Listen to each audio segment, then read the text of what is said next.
Hello, how do you do? There's usually a little hesitation.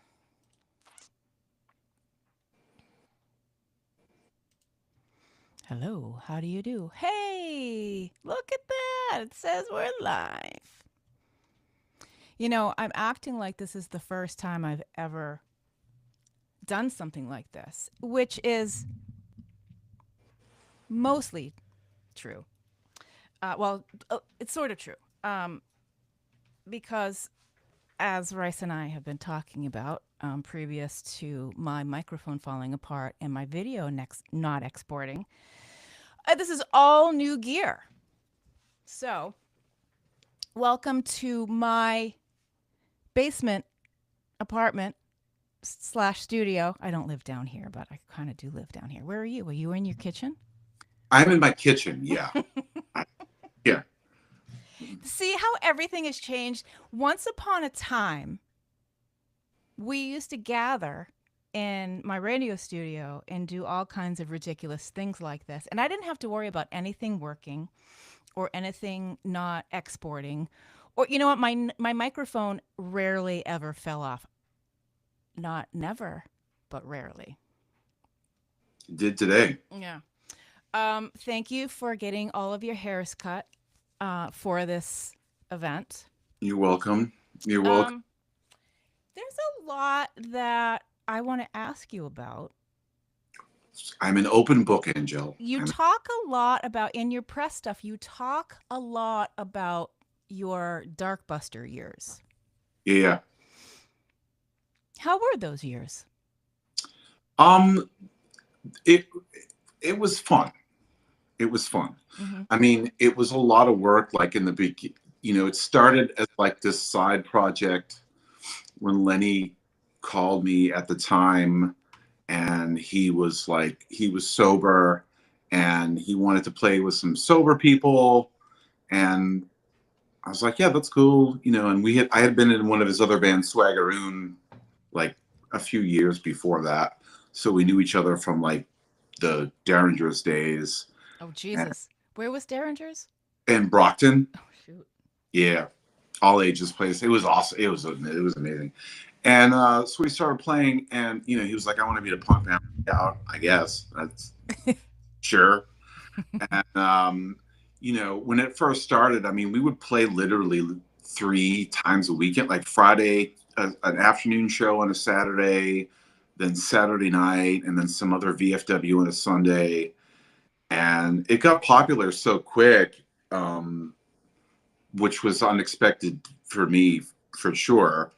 And I kind of got burnt out by it real fast. And at the time, in that moment, I was sober, and it, quickly became notorious for like a crazy drinking band. I mean, people when we played in the Middle East, people would buy 3 beers at a time, one to drink and two to throw, Oh. you know. So it was a lot. Um, eh, you know, um, but it was, the people. I have a different perspective on it now after being in and out of the band for a couple of decades. When people still mention it now and how much fun people had with Mm-hmm. it, Mm-hmm. I'm really grateful for it, and I can look back and with fond memories With a of. warm heart Yeah, yeah. I and mean, a filthy liver. yeah, because there were also periods of time where I wasn't sober in that band. Mm. Those days are wildly more fuzzy than the other ones. How long was the run for you with Darkbuster? um, I'm really bad at dates, but it started in like '96, I want to say. I could be wrong, and then was in there for 4 or so years. Then I was out, then came back for like the first reunion.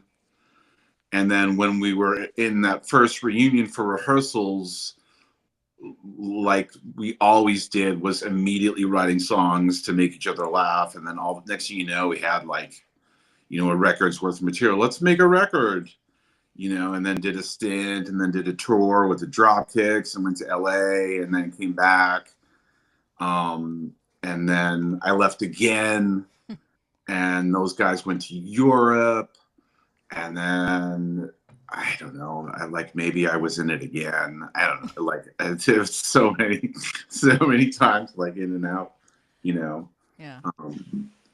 But the versions of it, because like when I left and Danny O'Halloran joined, and then Lenny got hurt and Amy Griffin came in, and then me and Danny were both in the band with Amy, so it's like a lot of different versions of that. That was really, really fun. And we met a lot of really cool people over the years. Like we played Pittsburgh so many times and made a lot of friends. We made a lot of friends with this band, the Scales from New Jersey, and still friends like to this day. That was really great. Collectively, how many bands have you been in? You don't necessarily need to laundry list all of them because I know there are a lot. Like formally been in like a full band member? Oh, I don't know.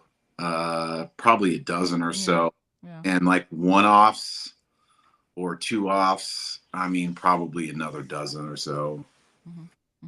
There's a lot of people that I've, shared the stage with, which is lovely. Have you always had in your back pocket the goal and vision to, we'll call it, go solo? Well, in the late 90s, early 2000s, I made a record under the moniker Linus, which was wildly unsuccessful. But I made a record with none of the intent to actually like put a band together. I just had a collection of these songs, and I went in and recorded them. I rented a whole studio for a week and just like lived there. And then played it for some friends, and they were like, "You should put a band together." I don't want to do that. And did it for a few years. And then after that, I suppose I was kind of, I don't know. I had been in bands in the front man when I was like 14, and a couple after that, and I kind of got salty about being the front man a little bit. It's a lot of work, and I enjoyed kind of being the side guy. And then once people find out you play drums, like even like remotely, then it's over. And then there's so many people now that I played the Mirabella benefit last year, and I played. Well, we were both huge Edie Brickell fans, and I played an Edie Brickell song. I started playing guitar, and like half the people in the audience were like, I don't know what's happening. Like, when did you play guitar? I'm like, well, that's what I do actually. The drum thing's not what I do. Well, I remember seeing you with Full Body Anchor, like Yeah, full on front guy. Yeah, that was a project where it was funny.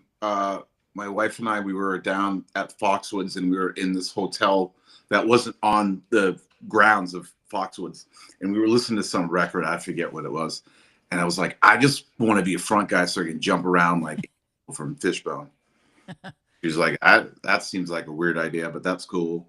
And I think I've been listening to like a lot of Deftones, and I wrote a bunch of songs with the intent that I wouldn't have to play guitar. So these really like angular, difficult things. And then at some point I did have to play and sing all these songs, and it was really difficult actually, because it was not supposed to be like that at all. That wasn't in the plan. It wasn't in the plan. Yeah. And I don't know how long we played for like 4 years maybe, but I think even at that time, I was already starting to get calls for, side guy stuff.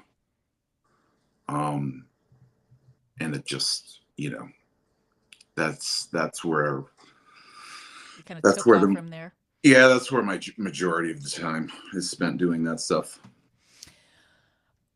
Correct me if I'm wrong, but I feel like, I mean, for the time I've known you, has been since I think the Full Body Anchor days, like 2010, 2011, 2012 ish.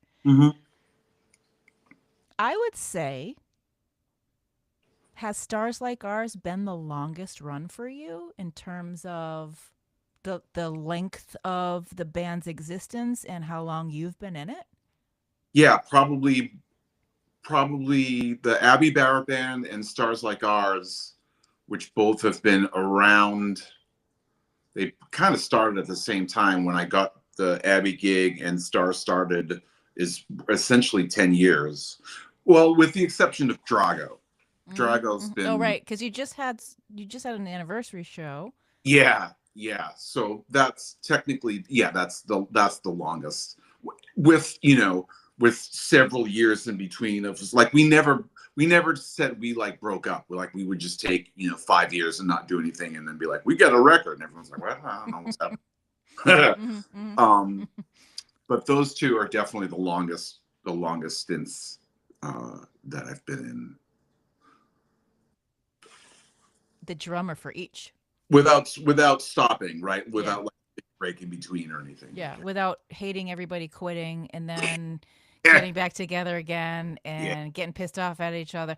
yeah, Clearly, I know that, the world of being in a band isn't always, rosy all of the time. But, certainly some relationships are better than others, yeah. as You're evidenced in your yeah, the you're little bit of history you just shared. you're a family and it's a brothership and a sisterhood and you know if you're in a van and somebody eats has like a bag of like roasted peanuts and is being annoyed like whatever you know what I mean, or someone's always late or someone doesn't know where the gear is or what, like whatever, you know what I mean, it just gets magnified by 1,000%, especially when if you're on the road, if you do that, because there's no getting away from anybody. Mhm.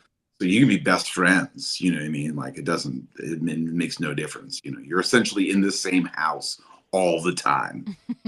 You It's like know? COVID 24/7. Yeah. Did you like touring? No. And when people ask about it, I say that it's 1 hour of the absolute greatest thing that you can ever do in the world Mm-hmm. and 23 hours of waiting. Mm-hmm. It's 23 hours of waiting. And as a dude with ADHD, like that's not, I can't. You know what I mean? And they're like, it's a 6-hour drive. I'm like, someone's gonna have to inject me like B.A. Barack. Like I can't. That's when trouble starts, right? That's when trouble starts for a lot of people. Yeah. And then it's easy to it's hard to be sober on the road for sure, because you just like you get out and there's like nothing to do. Everyone's like, oh, you went to name some town. You're like, did you see the town? You're like, no. We had to load in at 5 and then we saw the CVS in Dayton. It was awesome. Waffle House was amazing. Yeah, it was super cool at 3 a.m. The Waffle House in DC. What were some of those fun towns that you hit? I know. Did you mention Pittsburgh earlier? Yeah, Pittsburgh's awesome. I love Pittsburgh. I really liked. I played. Ohio is amazing because like all the big cities are really close, like a couple hours drive, and everybody's so nice there. We used to call it the nice guy state. That was great. Vancouver was super cool. Like the kids were like super into it because the place we played was like in a weird strip mall, so you could tell that like this was the place where the kids hung out. So they're just so excited to do that. I think I played New Mexico maybe once, and that was a wild town. Like walking around, you're like, man, if it's good, I'm only here for a night. So was it Phoenix? Oh no, that's Arizona. What's the major city in New Mexico? I'm forgetting. So what's it? Albuquerque's. Albuquerque's New Mexico. Yeah, it might have been Albuquerque. Yeah. I've never been to New Mexico, and I think I would like to. The ride out, like the drive out to from wherever we were out, it's so beautiful. The landscape, it looks nothing like here. Things are like orange. Yeah. You're like, Yeah, what? and dusty. Yeah. we pulled into a truck stop once, and it's very nice. It's like huge. It's like a big Walmart, and there's signs. They have these little patches of flowers, and there's signs that say, "Don't step into the flower patch. Beware of rattlesnakes." I was like, dude, I don't like this place. Can we get home? I don't like it. Yeah. Mm-mm. I mean that's what freaks me out about those more arid climates. It's like when you go to California, you see signs like that everywhere. Yeah. You're walking around this beautiful place, like a park in Malibu, and there are signs like "Careful where you step, could be a rattlesnake." I'm like, no, no, no, no. I went to we spent some time in Death Valley in California, we drove from Nevada into that area of California. And when they say stuff like, and you see it in the movies because you don't know until you go, right? Yeah. We're from this really lush part of the country. It's very beautiful here and coastal and all of the wonderful things that happen here. And then you go out west and you go to these places where it is flat and dirty and dusty for many, many, many, many miles. You see it on the movies where it says this is the last place to get gas. Yeah. Yeah. They ain't kidding about Yeah. that Yeah. because you could run out of gas and fry in the sun. And nobody's around, right? Like, what's the percentage of people that drive by? You're not That's like, right. you know what I mean? That's right. There was this one place, the park center or whatever, like the building before you really get into the area that is Death Valley. And there are signs everywhere that show you different colors of your urine to indicate how dehydrated you are and your level of like, you'll be okay. Yeah, you should have a drink. Yeah, chug a lug. You fucked. You got 2 hours left. Yeah. You Yeah. need Gatorade immediately. Yeah. Yeah. I mean, it was amazing. It was amazing. But at the same time, I look around and I say, maybe you think this way too. What did people do out here?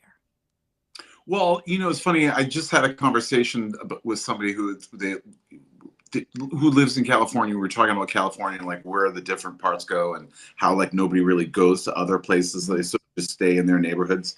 And we talked about the sort of desert parts and like all those bands that are like the desert bands, like Queens and all the other ones. It makes complete sense the way they sound,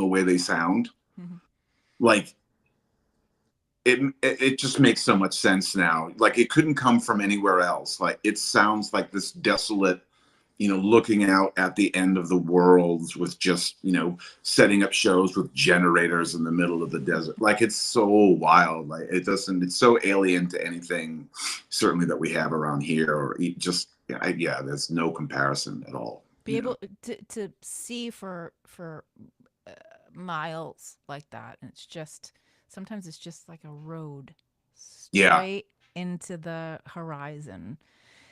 Yeah. It's I need stuff around. I need stuff like it's too long for coffee. Like I can't go that long. It's impossible. We're spoiled like that. I mean, I remember, well, for example, the other day when no one was buying anything, right? Friday when no one was buying anything. I felt a little tiny bit debilitated because I'm like, I know how this sounds.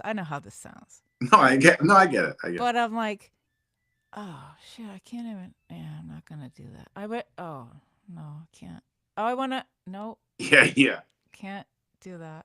And when you're told you can't. Well, there's no one telling me I couldn't. First of all, but I just made the decision, and then I had a little bit of a handicap because I'm like, oh, I can't. I'm not gonna go to Starbucks and get a yogurt. Yeah. Right. Yeah. Exactly. But everything's around us. We have miles and miles of retail. You go out there and it's like one gas station and the rest, forget about it. So not that I'm comparing either thing, but I just love having the whatever, the ability and the accessibility of things right around me all of the time. And that's probably why we live here and we've stayed. Yeah, and I mean that's why I like the towns that I'm very uneasy when I get to a new place that I'm not familiar with. But all those places that I liked reminded me of here, where you know, it's sort of one street you can walk down. There's a music shop, there's a thrift store, there's a record shop, there's a pub, there's a Thai place. You know what I mean? And you can just stroll up, and everything's there, whether you go into it or not. Like Davis Square is one of my favorite neighborhoods. Like I could spend all day there and just, it's all there's so many options. And like, I love that stuff, Mhm. you know? So yeah, it would be hard for me to think about living somewhere where, like the grocery store's 30 minutes away. I don't want to do that. That's bananas. What are you people thinking? Too far. Yeah. Yeah. Well, you you put out essentially your first official solo record Yes, under the Rice Edmonston moniker. I did it. Let's talk about it. How long in the making was this? You started to put these songs together about when? In 2021, I put out two songs, Mhm. and I think at that time I hadn't written a song since whenever you said Full Body Ankle, 2012 or something, Yeah. and with the pandemic going on, it was like just feeling so cooped up and absolutely feeling necessary. And I think I was kicking around the idea of trying to do something new and, being unsuccessful at it. And I just got so frustrated, walked downstairs, wrote the song, recorded it, sent it to my friend Tom. It was like, it took a day. And I guess that sort of sparked it. But even then, I had no intention of writing a record Mhm. at that time. It was just a sort of a necessary therapy appointment to do that at that time. And then, it just kind of caught me where, every time I would go into the basement, I would, some idea would come up, and then another one and another one. And so probably I would say for the last 2 years, technically, I've been working on this record, like actually, recording it, having it mixed, and probably wrote the majority of the songs, you know, uh, maybe 3 years ago, but shortly in that time, they all sort of came out pretty quickly, you Mhm. know. What changed for you? Because not too long ago in this conversation, we're like, I don't want to be the front person. I don't want the stress of that. I don't want to write songs. Yeah. And then you shifted gears. Is that just part of our? Was just part of your growth? I mean, we're all different people than we were a few years ago. I would hope, but Yeah, it's always kind of because I play multiple instruments, it usually goes in cycles where if I do one thing for a while and I enjoy it and I get into it, I'm like, yeah, I like really focus on playing drums, then I don't play guitar very often. And then I miss that and I'll pick that up. Um, but songwriting just truly became fun for me again. And I was excited cool. about it. Um, and I didn't stress out about, well, I guess, lyrics have always been a challenge for me, but they were mostly fun to do, and I had things to say and to talk about instead of just like I'm going to write a song today and not have anything to say. There's a lot had been going on in my life throughout those years, so like I had a lot of ammo to talk about, so it wasn't like I was trying to just pull stuff from nowhere, Right. Right. and definitely because I don't get to play guitar very often, um, I sort of fell in love with it again and remembered how much I love to do that, which is really sort of my first instrument, really, or main instrument, really. Well, I did want to ask you about that because I've known you to be this multi instrumentalist, Mhm. singer person. What came first for you? Um, as a little baby, I started with piano at like 7 or 8, Mhm. And then I grew up in Norwood, which is like a really heavy music town. Hmm. Like, much as sports is huge in most places, Mhm. music's more. So, I started playing baritone horn in the fourth grade, and I probably picked up a guitar in fifth or sixth grade. So when I was like 10. And um, then it was just completely obsessed. And it wasn't until later, like in high school, when I started to meet pals and more people that played music. We knew one drummer, and he was, my buddy Walt, and he worked at a restaurant. So he wasn't as available as some of the other guys. Yeah. So it was like, well, if Mhm. I learn one drum beat, because we rehearsed at my mom's house. We played at my mom's house in the basement, which is really amazing. Mhm. If we play one drum beat, we can jam on like 3 tunes. And then that just happened more and more and more, to the point where I think it was my senior year in high school, like 1994, we had some kind of like a talent show thing. And one of my friend's bands, like the drummer left like the couple days before, and was like, "Can you fill in?" I'm like, maybe, I don't know, maybe you can give it a shot. And like a few months later, we played another hall, like a town, Like an like a Elks or something. yeah, and that's when subsequently Lenny showed up there and saw me play and was like, "Hey, can you be in my band Swaggeroon, because we lost yet another drummer." And then that just started, and I was still in bands, like, I played bass in Bigwig for a while, and I was still playing guitars. I played a guitar in Heidi when we started that. And Did you start? You started Heidi. You were one of yeah, the original. Oh, I did not know that. yeah, Learned me and something Lisa new. and Jill started Heidi, and I got Cool. Sandy in the band. um uh and then, I think Zach played, and then somebody else, and then finally Hmm. Janet was in the band. Hmm. um but yeah, that, and whatever. I don't have to start naming things, but slowly, slowly, the guitar thing started to kind of go away more. And then, especially like later on, like once I got, um, the Abby and the Stars thing, and then it was like, a lot of people would call, like, I sat in with Gilly and sat in with Borges and sat, like the list, sort of endless list goes on, which I love to do. I mean, it's super fun. I'm not, I'm Yeah. into it. It's just funny to me. Like, there's a couple people back home that just laugh when it was like, when I did the Juliana tour, and they were like, "You got a tour with Juliana Hatfield 30 years later after you played, and wait, you're playing drums?" And it doesn't make any sense. You know what I mean? Yeah. Like, yeah, there's a lot of irony in all that. You know what I Hmm. mean? Hmm. Hmm. So the record "Conversation Ends," that's the title track. That's the first song that kicks off the record. Yeah. But I know that there are a couple songs on the record. Certainly, there's a story for everything, but there's a couple songs. There's got to be a couple of songs in particular that resonate a little bit more with you. What would those songs be? What do you think? What would you say are the most meaningful songs from the record? Because I know there's been a lot of years and a lot of build up, and we've all been through this. The last 5 years in particular has been, well, utter bullshit. But and what leads you to that answer?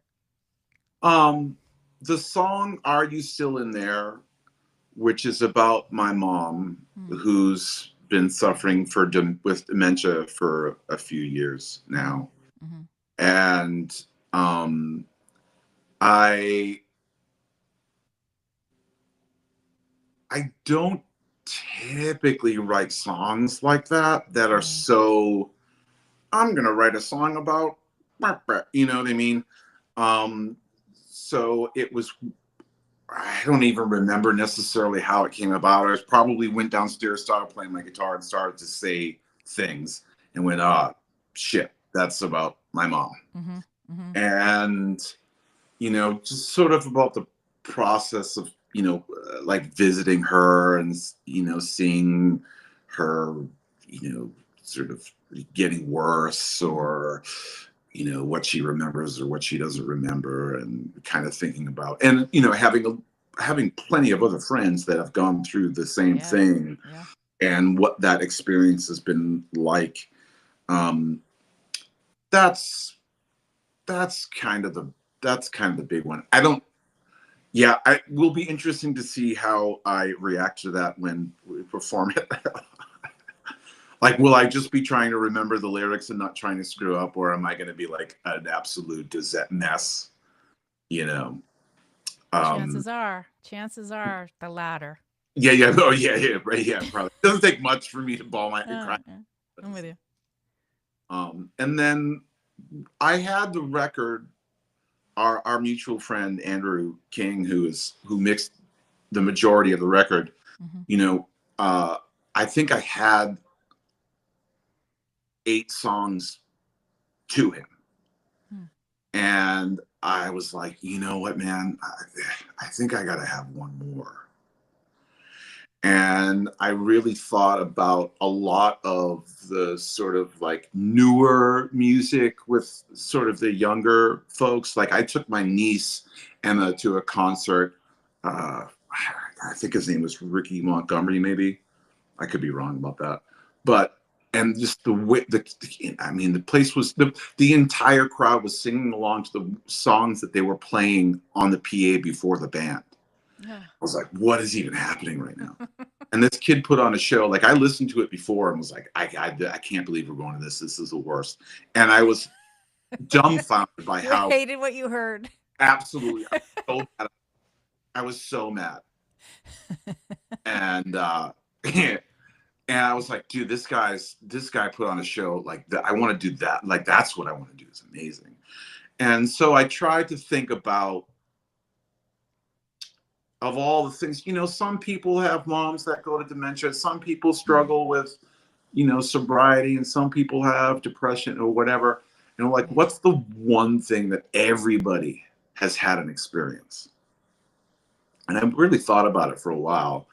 And the whole concept of that everybody has experienced a broken heart, whether it's a loss of a parent or a furry baby, or, the dream you had when you were 10, or, whatever that was. Everybody has had it in one way or the other. And thinking about a room full of people, I'm singing to you, you're singing to me, we're singing to each other, I'm singing for myself, and we're all singing these words together. How like wonderful and comforting of a moment that would be.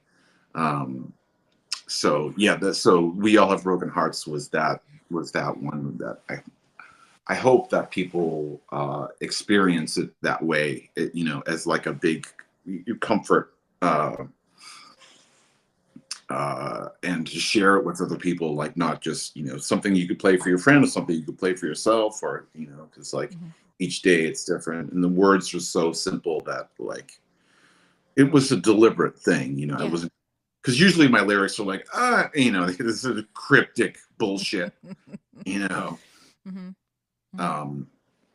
So those two. And then what's funny is I wrote the Blood in Our Hands, which is a political tune. Yeah. When I wrote that song, it looked like the good guys were going to win. So when it came around, I was like, well, this is a throwaway song. Like, nobody's going to give a shit about this. Like, I completely dropped the ball. I lost it. And then it went the other way. And I was like, holy shit, this is even more relevant than, like, I got so lucky that now it means even more. And every time that I play it now, like, it's just, even more furious. And, I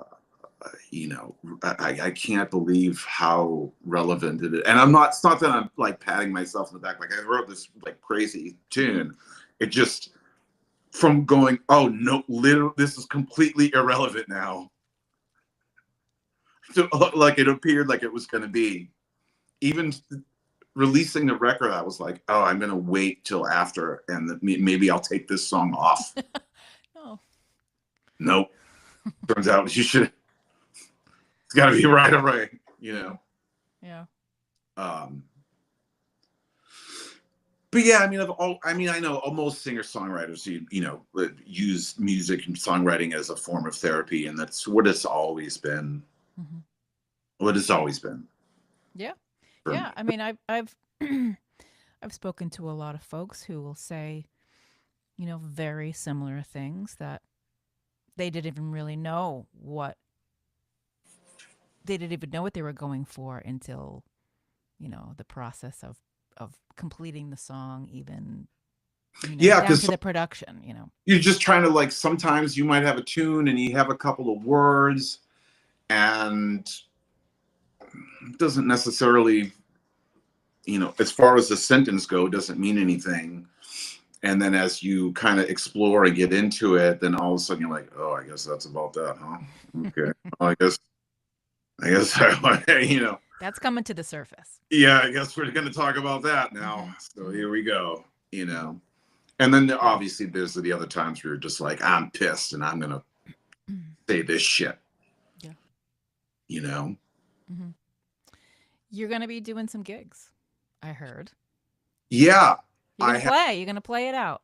I'm going to play it out. So I put a band together with Steve Sherwin from Dead Like Death and I Have Ears and Age Rings fame. Hmm. And Murph from Drago on bass, and our buddy Andrew King on guitar and synthesizers, much to his dismay. Well, that's ridiculous. Yeah, it's ridiculous. Yeah. And then so on April 25th at Deep Cuts with our buddies Sidewalk Driver and Talk Chalk, who's like running up the ranks as one of my new favorite bands for sure. It ticks a lot of bells for me.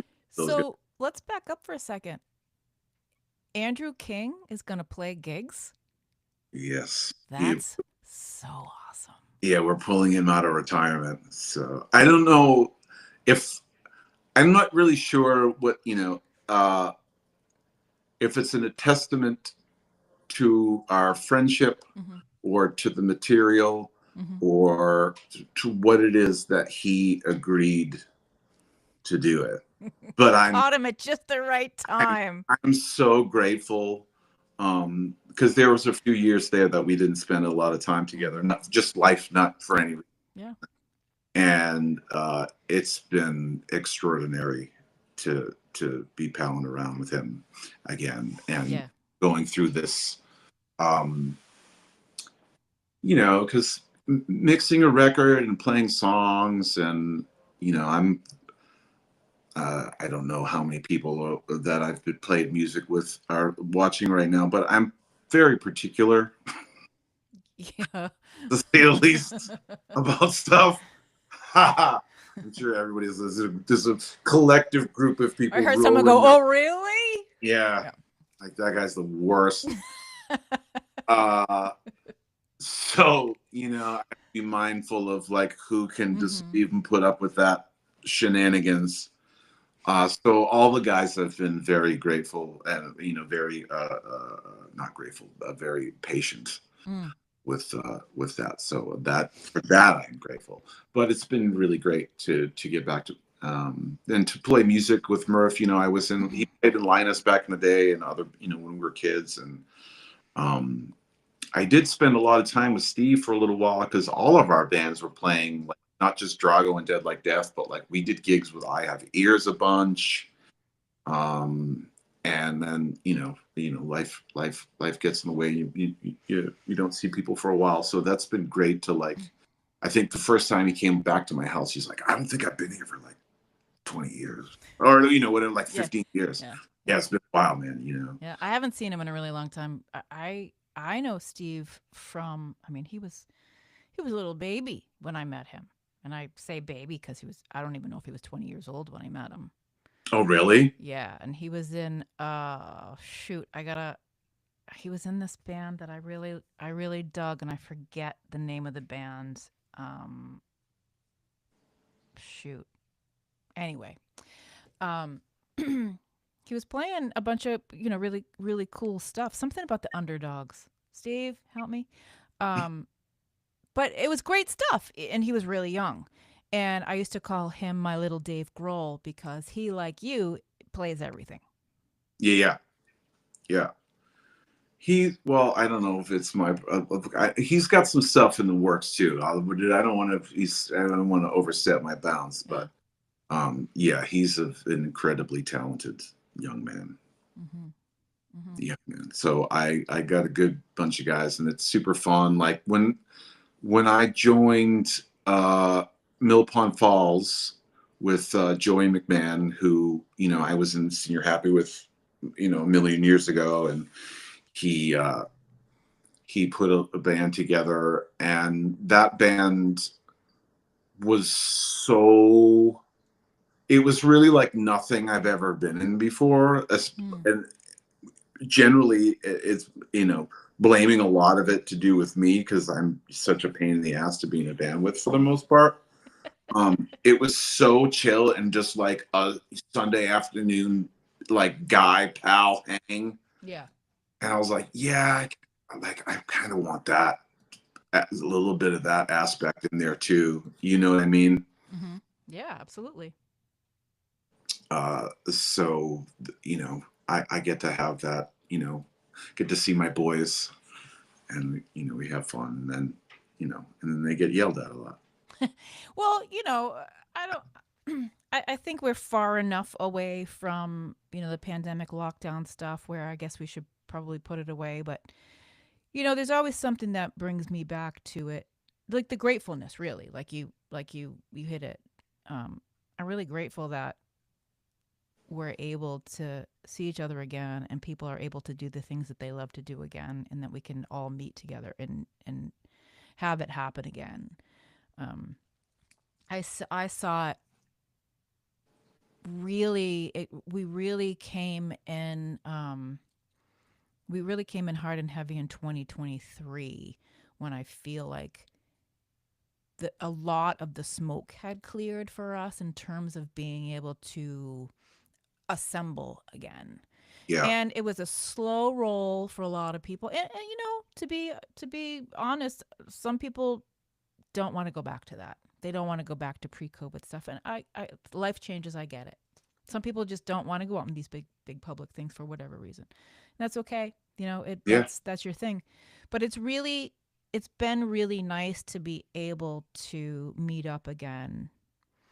And here we are rolling into 2025, and things, I don't know if normal is ever a thing that we will be back to, but mhm, it's the new thing now, our post-COVID world that we live in. And I don't take it, I really certainly try not to take any of that for granted, that we get to do this stuff, that I get to do the things that I get to do.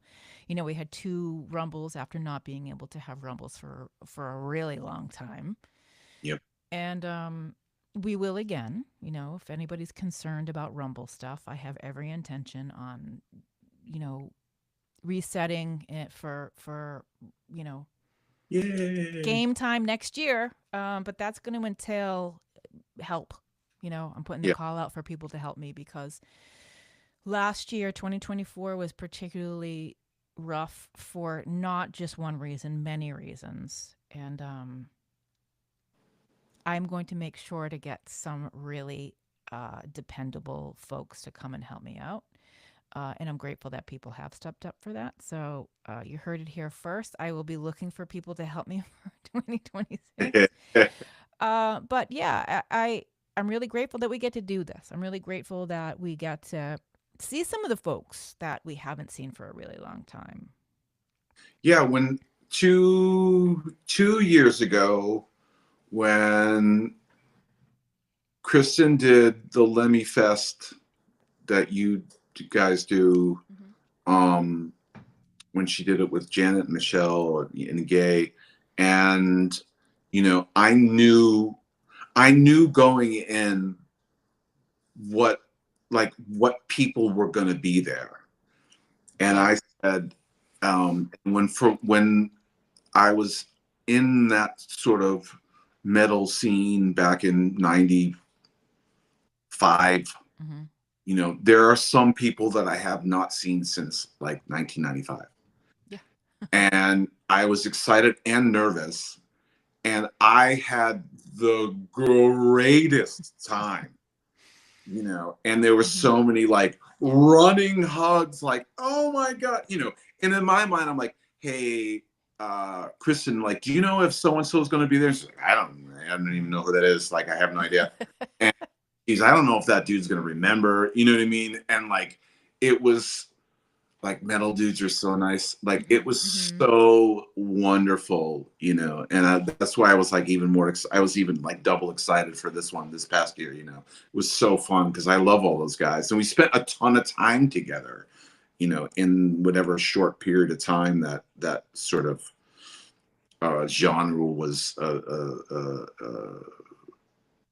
really popular in town for a few years there. Mhm. Mhm. I do think that the metal folks are some of the best folks in Oh my terms God. of, you know, oftentimes they look very menacing and scary, but they're like little teddy bears with bullet belts. Teddy bears with bullet belts. Dude, Bennett looks like he's insane, and he's the best dude in the world. The guy's awesome. Love that guy. Gets so Yeah. many hugs. He gives the best hugs. You know what I mean? It's a good time. I mean, it's Lemmy Fest has been really fun, and that came together. I don't know, kind of on a lark. Lemmy passed away, and we never thought Lemmy would ever die. Yeah. Right? We thought Lemmy would live forever. What were we thinking that he would be, a human being and die? And then I thought, oh, wouldn't it be fun to have like a Lemmy show? Well, people agreed with that, Yeah. and then we You were started the you were Lemmy. correct, and it is. Yeah, yeah, the Lemmy Fest came together. My only request was this: can't just all be fucking dudes. No. That was part of my Gal band this past year was just absolutely crushing. uh, Absolutely. bananas. Bananas, so good, Yeah. so good. And I remember talking to Michelle and Kristen and Janet, and I hadn't spoken to Linda. Linda played drums. I hadn't spoken to her about it, but they were like, "Well, these girls' school songs, this is gonna be tough." And I gotta tell you, they were so good. I didn't like I only I only knew those songs from them playing them at the house. Like I Mm-hmm. wasn't familiar with the material. And I mean, halfway through the set, I was like, I'm standing in there with Rodrigo. Me and Rod are just screaming and Mm-hmm. chanting and going, like, I was completely in the moment. And it would just, because it was so good. Like, they brought me there. I wasn't like, I'm going to do this. So, whatever. Like, I was brought into it. It was so fun. It sounded so great. And, not for nothing, I would like to say this publicly that Linda Shore is one of the best drummers around in Mm-hmm. any state. And she's Mm-hmm. one of my absolute favorites. And she's terrible at taking compliments. But so just in case somebody can clip this and send it to her again so she finally believes it. But she's uh, absolutely Incredible. incredible. Yeah, that was it was so fun to watch them play. It was so fun to hear those songs because I'll be honest, I didn't know a lot of girl school songs. Yeah. Well, couple. Um, and watching them was really fun. And Linda hit so hard and is so damn good. Um, So they rehearse at the house. And I think, we have a basement where we rehearse. And I think I was up on the third floor. And at one point, I texted Andrew and said, "Oh my God, Linda hits like a 600-pound gorilla. I can hear my snare drum begging for forgiveness as she just annihilates it." And I told her this, and she apologized. She's like, "Oh, I'm sorry. I didn't mean to like hurt your drum." I'm like, "No, no, no, no. It was it was a joy for it to get beaten to death. Like, like that's what it's there for. mhm, Just unbelievable. mhm. She's the best." Yeah, see how lucky we are? I mean, these are the people we get to call our friends. How lucky are we? Yeah, I mean, to be I'm grateful to be a part of this music scene and be grateful that it's been so many years. I won't mention how many. And all the 100 years. We are 100 years old, Rice. it kind of feels like it. Uh, uh, it's how many friends, like actual, not just like people I see around, Yeah. but like actual friends from this thing is truly beautiful, and I'm so grateful for it. And there's so many great people, and I'm also grateful of how many of these people that I've actually gotten to play the music with, which is bananas to me. Yeah, I Like, mean, you have been in 337 bands. yeah, So that's a lot of pals. there's a lot of pals. It's That's a a lot lot of of pals. it's a lot of. Yeah. Are we going to take some calls? Is that what? I put the call out for questions. There are some folks watching the stream. This was a test run. I haven't done a live stream in a really long time. Boston Emissions has been, around for a really long time, predates me. Not going to go too deep into the history of Boston Emissions, but I'm always trying to figure out what to do next with the show. Because, it's been on the radio for all of those years, and then everything about radio changed. The show left radio, and I have been, carrying the torch or whatever. But the way people listen to music is different. Yeah, it is. Completely different. I was saying to someone the other day, someone was asking about, like, how do you get, genuinely asking, like, well, I don't understand, like, how do you get your music onto Spotify? And here's my thing with Spotify. I think that it's amazing that anybody can put music out. I don't think there should be restrictions on getting your music out into the ether. There shouldn't be. The sidebar of that is that every single person has the music out there. So sometimes it's difficult to get it into people's hands, where it was like the one radio station you would tune in to listen to the new local bands or the new indie bands or to whatever. Like, you had a source. And now it's really tough. I mean, I find it difficult too. Like, if I'm looking for new bands, like, I don't even know how do I search for that? I don't know. But I think it's amazing that anybody can do it. You don't have to be signed and have a bunch of money to put out your record. That could very well mean something very special to somebody. I mean, yeah, and the tools, I think, the structure of the record labels has most definitely changed. The structure of listenership and exposure and all of those things has changed. But there are way more tools and resources for artists and bands now. The media has sadly changed. I look back even 10 years ago with even longer than that now. But, we had WFNX, we had WBCN, we had WAAF, that no one ever, there was a time if you told me that FNX, BCN, and AAF would no longer exist, I'd be like, you're a fool. Well, yeah, right. I'm the fool now because look at us. The Phoenix, all of the great support that we have had, previous, everything's just shifted. And that forces all of us to get more creative or lazy, I guess, right? I miss the Phoenix quite a bit. Me too.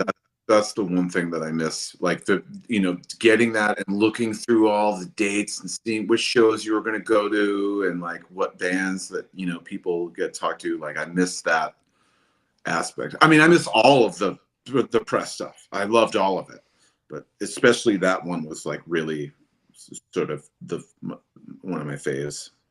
Yeah, we have a question. Amazing. What is the hardest part about songwriting for you?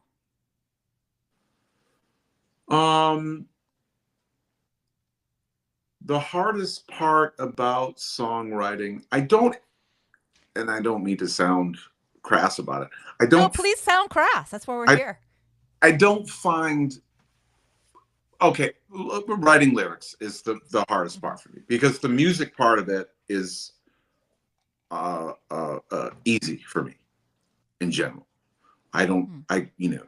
I can come up with songs. I'm not saying that they're good. Yeah, I come up with songs very quickly, or even deciding which ones I'm gonna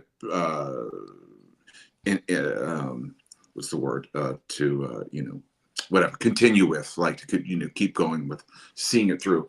Lyrics have always been difficult because I don't necessarily feel that I write great ones, or it's a big struggle for me to do, and especially like being around certain people. I won't mention her name, but who can write incredible lyrics. It's very daunting too, you know. Does it rhyme with tabby?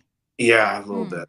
Yeah. It's and it's like super annoying to see see somebody who can write them so incredibly well, and you're like I read mine, Here's and like, here's mine. yeah, like just the worst. And even and Paulus from Stars, like the Mhm. way that she constructs songs, and so I don't find it all that easy. So it's not necessarily the most fun part for me, Mm. you Mhm. know. Um, Typically, I'll probably have one line or one phrase or a part of a chorus or a part of a verse, one thing that sparks the thing, and then it's a pretty big grind to turn that one thing into a cohesive idea, and then Mhm. also like, well, what the hell does that mean? You know what I mean? Mhm. Um, but the music part's always pretty easy. But yeah, that's definitely the most difficult part. You Mhm. know, Mhm. and then following through, like Are you the kind of songwriter that changes stuff a lot? no, I don't. Probably to a fault. Mm. Like this was the original way I did it the first time around. This is brilliant. And someone's like, well, maybe we should cut this thing in half. And like, no, but it's part of the journey. Uh, I don't change a lot. No. Yeah. And the lyrics, I don't necessarily change a lot, only because it's such a struggle to get them down. So when it's finally done, it's probably the best I'm going to do. Mm. I know so many other songwriters, like, I don't know. I remember years ago, someone was talking about Mike Patton from Faith No More when he would come into the studio with a set of lyrics, sing some of them, and then the next day he would come in with 6 other versions of them. I'm like, yes, no, it's not To happening. like to present 6 different versions to the band for them to pick one? Like he just was Or like if he would be, yeah, what he wants, he what he wanted. just had 6 verses. Like maybe like one of these might be better than the other one. Wow. These phrases might be different. I think I like this. It would just have a different theme.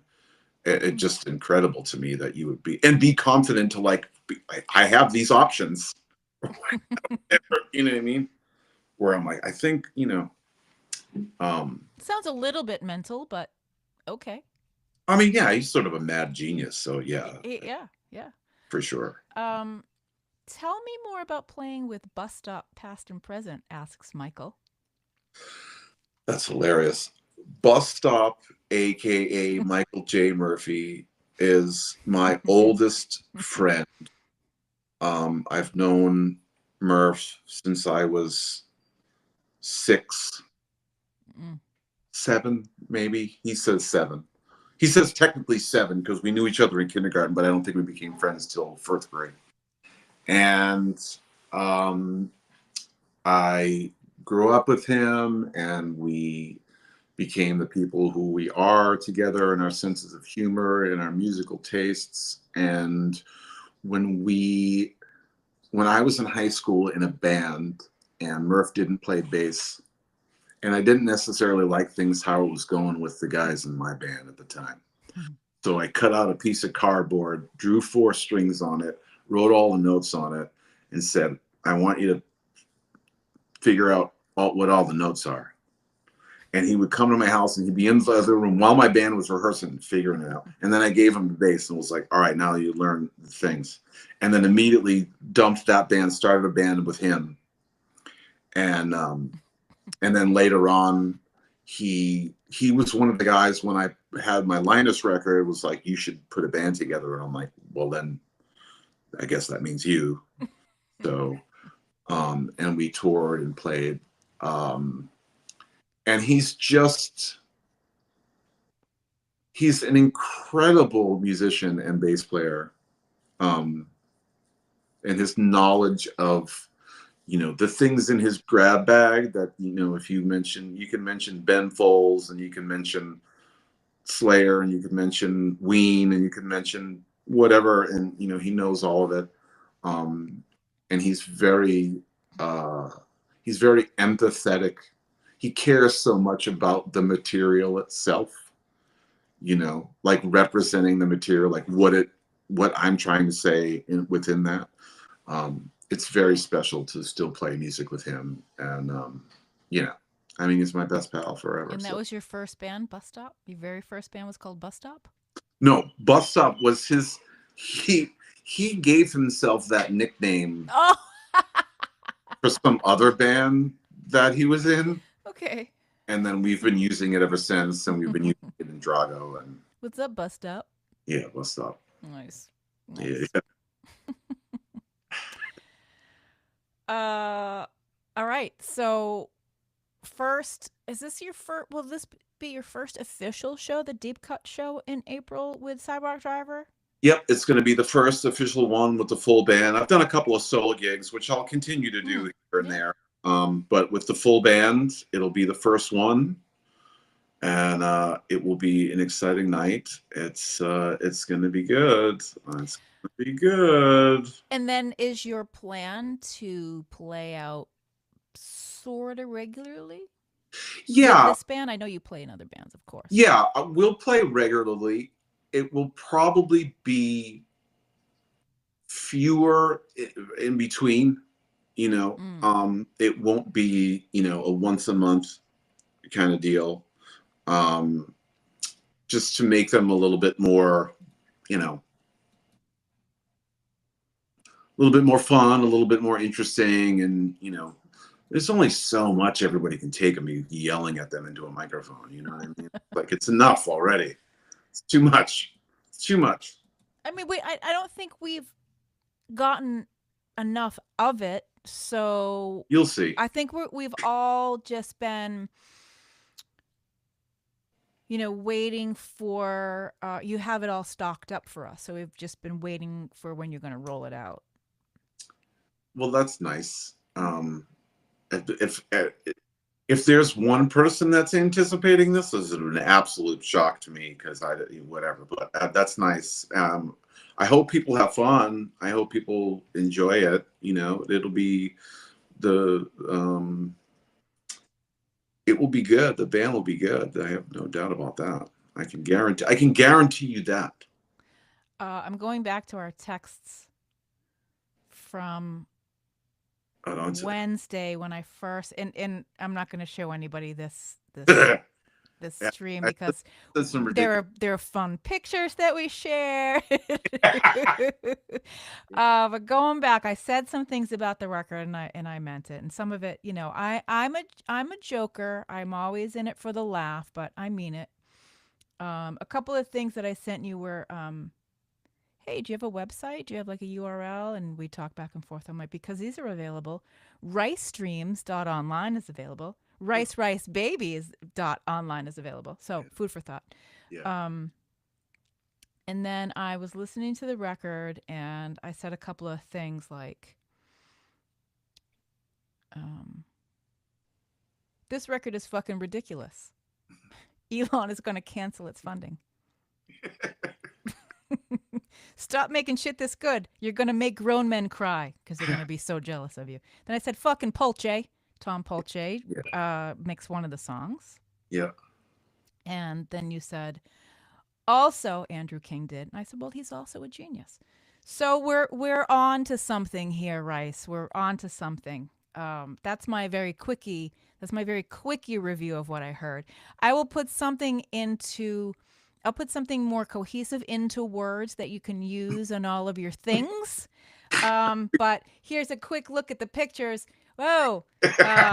No nudies. Don't worry. No nudies, folks. I mean, close. There's a couple of them that are borderline. We have a good time. and that's most important. And so a couple of things. I made a video for one of your songs. You knew this. This isn't a surprise, but he hasn't seen it. Here's Who's why. I I pulled it together earlier today on a new platform that I haven't used to make a video, and I can't export it. I have no idea how to download it. So tomorrow, folks, I will share my my lyric video that I made for one of the songs off of Rice's new record, Conversation Ends. So, you know what? Clear your schedules. Yeah, it's gonna be awesome. I can't wait. I'll be You'll get to see it first. very excited. Oh no, I would. Once I can download it You from should this. just put it out this to the app. world. I want to see it with everybody else. So the first official show, April 25th. Yep. I'm really glad there's no Rumble this year because we would be competing with each other. Well, that's the reason why I made sure that it wasn't.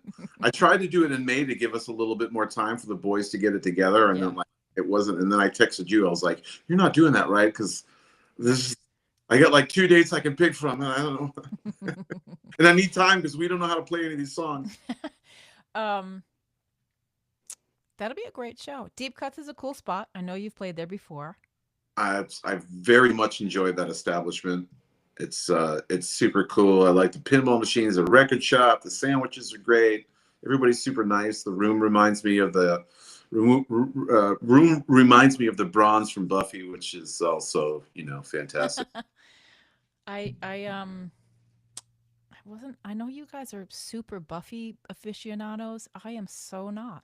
I know. I don't know what I was doing during that time. Well, you guys were watching. I mean, you loved Buffy. I know you guys did. And isn't that like the sort of the 90210 era too, where they at least sort of dovetailed? Maybe like I didn't meet it till my old lady was like, you got to watch this show. And I'm like, absolutely not. And then she picked one. I love that term, by the way.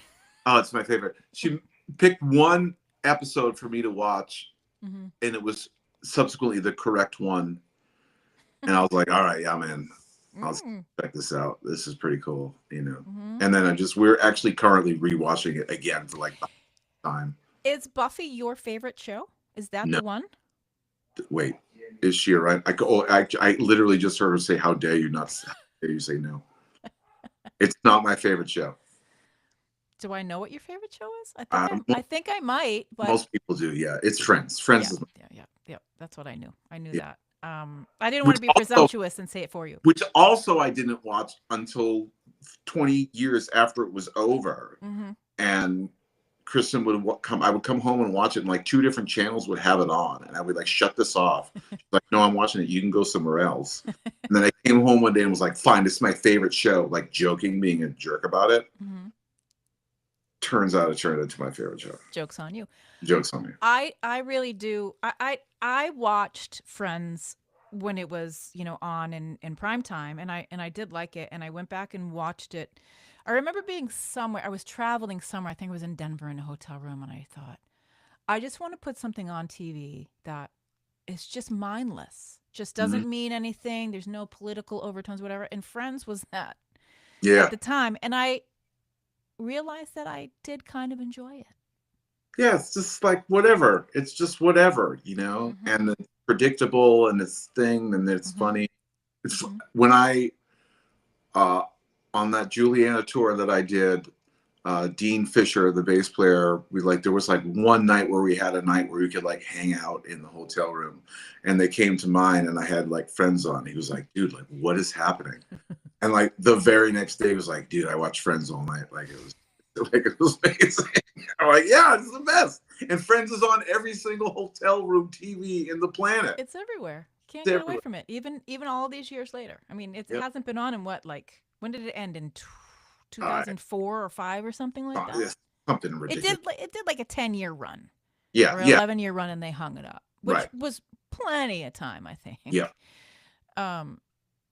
And that was that was the same time that ER was out and was a big hit. So I have subsequently started rewatching ER from season 1, episode 1, and it is this weird, relaxing thing. Yeah. What Yeah. happened? I I do.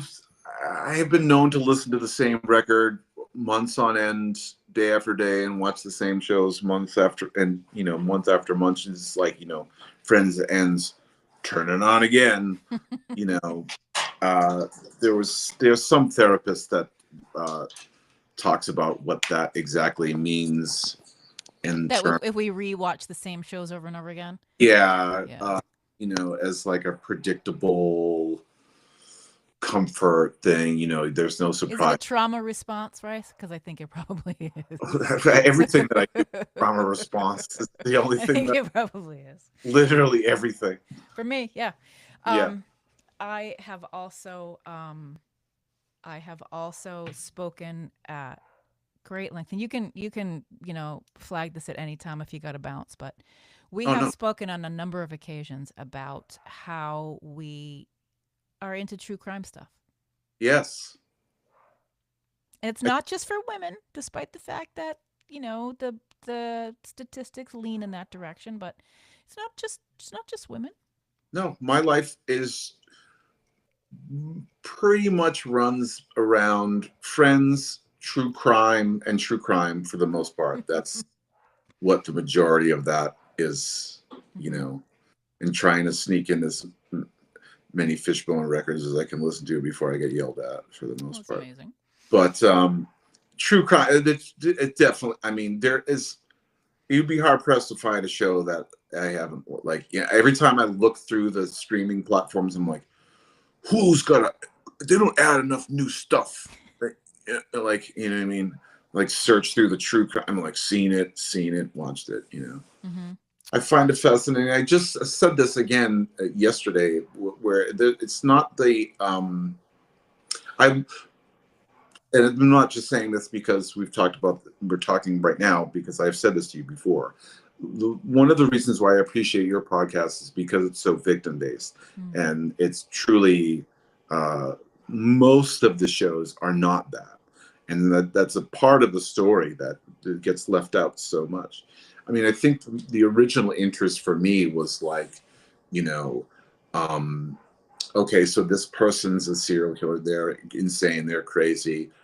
Well, how do you get there? How does it come from one day playing kickball to like, yeah, I got to eat that guy? Like, like Oh yeah, that part about it was the most fascinating part because yeah.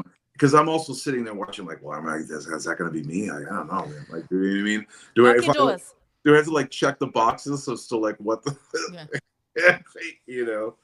Um, I mean, and it is real life. I mean, people are yeah, these people turn into characters. The killers and the people who have been killed. They turn into characters like you're reading a book. yeah. Um, and for varying degrees. I I get it. I get it. I was part of it too. I still watch all of the stuff. I still watch all of the serial killer stuff and all the psychology stuff and all the why they do it and what caused it. And it's usually traces back to the mother. Not always, mostly. Um, but it really is truly fascinating to hear these. It's fascinating to Yeah. hear it. I mean, I don't know. I'm going to spill a little bit of the. I'm going to go behind the glass wall here and break. Angel and I are also really good friends, and we when the Casey Anthony stuff came out, and we had like a 2-day party of like watching the whole thing where we just ate a bunch of food We and had a watched. true crime party at my It was house. like a legitimate true crime We party. did. We And did. it was We're overdue for that. We're overdue for a true crime party. So yeah. yeah, yeah. So Anytime. so what are you watching now? What's Um, new for you? Because I have a lot of stuff I haven't seen yet. I got to catch up on. Hulu had two things they had put out like two new things, and I immediately watched both of them. One was I'm gonna forget all their names. Oh yeah, Gabby Petito, one, and the Ruby Frankie. I have not seen that story is I mean, they're all pretty sad, but that woman was a savage animal, wasn't she? Did not I was not hip to that story at all. Like I had no Mm-hmm. idea about it. Mm-hmm. Um it's the it's hard when you say that documentary is good, right? Like it's Yeah, yeah, awful. But yeah. in the It way, could be well done, right? yeah, it's a well documented case study of Mm-hmm. the slow decline of someone's mental health and even why, because a lot of times you don't get why, Mm-hmm. but this one's you kind of get why, and Mm-hmm. it's yeah, it's sad in that sense where you're like, it's not just a tragic one-off accident or whatever, Mm-hmm. Mm-hmm. whatever. But yeah, like just to see that. Yeah, in a nutshell, she was in a nutshell, pun intended. Yeah, yeah. She was a YouTuber. She found a great deal of success online, living like her children were completely paraded around on her YouTube channel, and she made money off her YouTube channel. They were employees, Yeah, actual employees. yeah, Yeah, and she abused them mercilessly, and is now in prison. yeah. She She got, used her kids. She monetized her children basically to make money on YouTube. yeah. And then it gets yeah, there's a lot in that There's a one. lot going on there. A lot in Yeah, that one. yeah. Well, thank you for your time tonight. Oh well, thank you for having me. It was so nice to chat with you and have fun.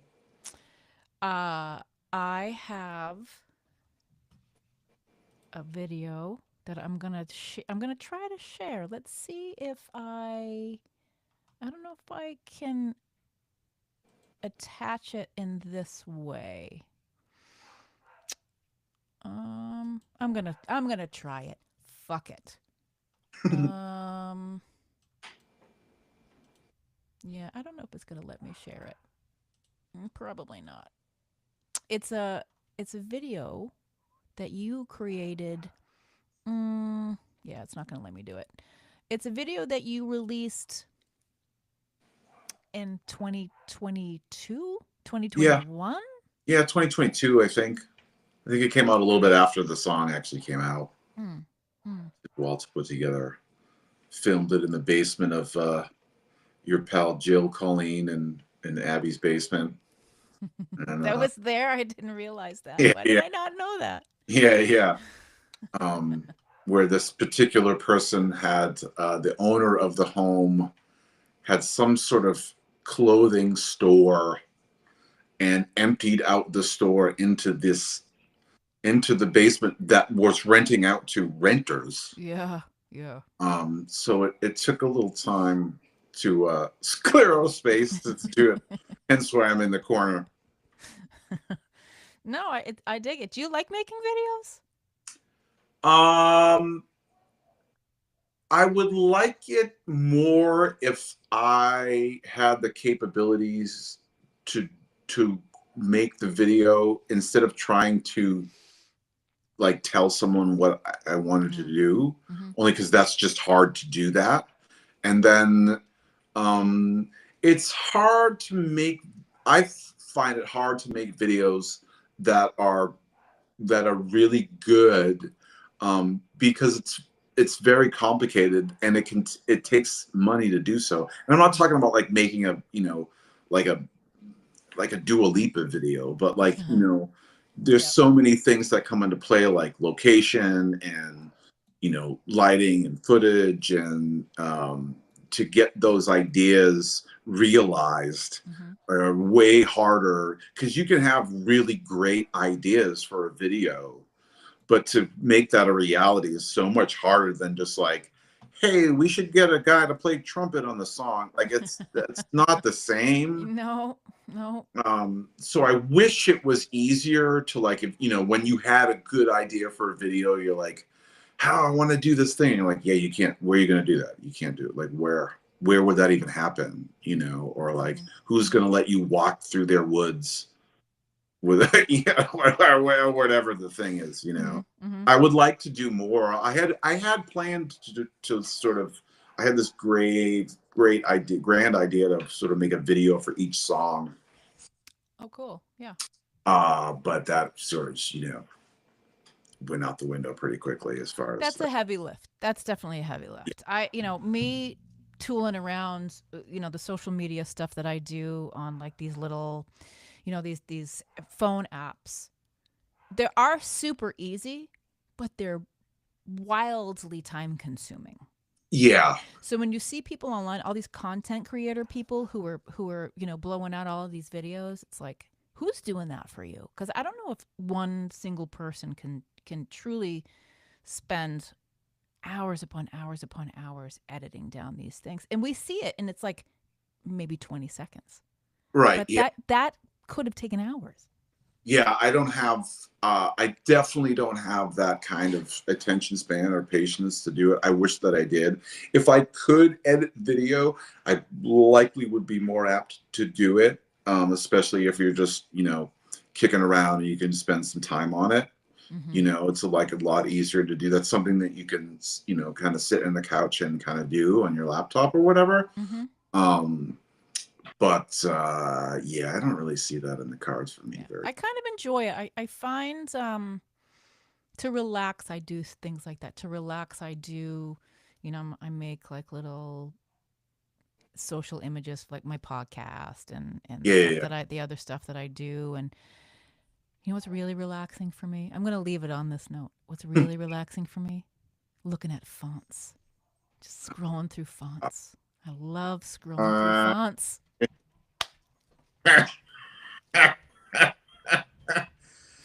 well, Yeah. that's Yeah, I love it. Any graphic people that hear me say that will be like, yeah, me too, man. Get it. yeah, It's a certain kind of person that likes yeah. looking at fonts, Rice. I respect and love you regardless like that. But when it's what makes Mm-hmm. you so colorful, Angel. Well, I'm stoked for your band, man. Well, thank you so much. I'm That excited. that that's a good crew to have in your pocket. Very good crew. Very excited to be with them. It's made it so much more enjoyable, and it's stressful to roll out all this stuff, and Mm-hmm. you know, teaching people songs and making them tune their guitars weird and giving somebody a set of parameters and all. It's a lot to Yeah. to do to make happen. So, and everybody's been super cool and into it. It's enough that we'll like want to do that kind of extra work that's Yeah. seemingly a little ridiculous. Mm-hmm. Will you? Is your? Are you thinking that you'll release more music? Yeah, I joked with some of the guys the other day because to not get into the weeds too much about the nuts and bolts about it. But so I often implement fixed tunings or alternate tunings, um, which is a set list nightmare. Mm. Um, and an equipment nightmare. So back in the day, like Murph and those guys would be like, "Hey man, when you come up with a new song and it's in a certain tuning, like you got to write two. Like it's just ridiculous." So now, after playing this, running the songs now, and putting a set together, um, I, I I started to feel guilty about it. So I started to write songs specifically in a couple of the tunings, so we would have more options in the future, which subsequently, so I already have. I got a bunch of songs ideas. So yeah, I plan. I'm gonna put out an. Definitely gonna put out another record. Cool. For Cool. sure. Cool. For sure. Well, I really, it's a great piece of music, start to finish. Thank you. Um, it's a great presentation into the world for your first foray or whatever, into your soloness. I'm just like making up words now. Your soloness. Solo. but you know what? You're not solo though. You got this band. You got Yeah, this band of brothers. I got my boys. I'm very much looking forward to it. So, a couple of things. We're going to close on this. April 25th, Deep Cuts in Yes, Medford. in A great spot if you haven't been there yet. It's a cool spot. super cool. Sidewalk Driver, Talk Chalk, Rice Yes, Edmonston, and the B Boys. I don't know. I just made that up. yeah, And the Boys. and the boys. And the record, Conversation Ends, is available on Bandcamp. Are you doing some hard copies?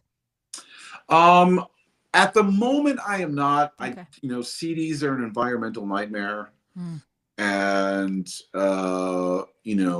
vinyl is rather expensive. I would love to do cassettes. I'm kind of waiting to see if anybody wants any of this stuff. That if I'm kind of over having a garage full of stuff that nobody needs. But if people want like hard copies of stuff, I'll do something fun, and I would like make it cool and fun. Like, you know what I mean? I'm not just gonna press or whatever. I'll make it fun and cool. But we'll see what everybody wants. In the meantime, because I'm not into doing the CD thing anymore. It's just too much. It's just. You want to carry all that stuff back and forth? No. Environment. It's just an environmental nightmare. After a while, it's just like I don't need to contribute to that so much. And I'm not judging for anybody that does it. I'm just saying, I'm happy. I'm happy to have the. I know that they're not great for bands, but I'm happy that people can go and stream it wherever they want. I much prefer people to just listen to it than, spend $10 on it. It's not necessary for my world. No. There you have it. You heard it here first. Yeah. Well, enjoy your evening. It is we've had a good chat. We had a good chat. Lengthy chat. I will share this everywhere that Boston Emissions is found. I'll play some tunes off the record. The show will be available for everyone to listen because I know that Sunday night, throwing this up there really last minute. Totally cool. It's fine. It was you helped me guinea pig this system. My pleasure. There are a couple glitches I got to work out, but I think overall we're in good shape and we can do more of this.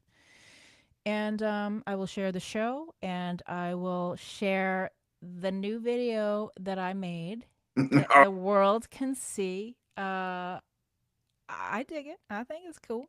I'm so excited. I think it's cool. Thank you so much. All right. So a couple things before the 25th of April. We got to have another crime night. It's done and done. Okay. Done and done. I'll find a good one. I'll find a good one for us. Okay. No OJ. No OJ. No. Good God, that man. Yeah. Oh, that man. Okay. Fantastic job on the record. Fan-fucking-tastic. Thank you so much. I really appreciate it. And thanks for having me. This was fun. Thanks for hanging out. Thanks for carving out some time. Yeah, of course. All right. All right. We'll talk soon. All right. Bye now. Bye-bye.